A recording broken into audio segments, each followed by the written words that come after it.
So I've just been settling back into Scotland from my time in Canada, and I've been thinking a lot about my past, and I'm thinking about this one guy in particular, and his name is Phil.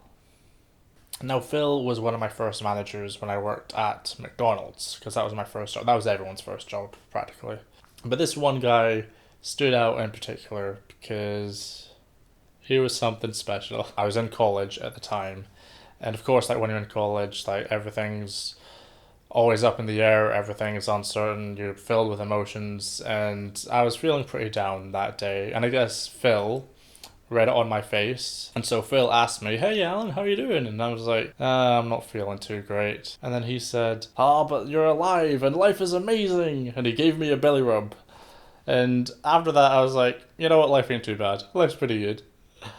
And not a single manager since him has ever given me a belly rub. So, managers, if you're watching, give me a belly rub and then you'll get into my good books. And of course, I don't work at McDonald's anymore. That ship has sailed. When I was telling everyone that I was leaving McDonald's, on my final shift, he gave some words of wisdom to me, which I'll never forget. I've told him that I was leaving, and he said, "Fly free, you lesbian seagull." I have no idea what he meant by that, but it touched me on an emotional level. I still think about you sometimes, Phil, and when I do, a tear comes to my eye. But not now, because I've got too much testosterone.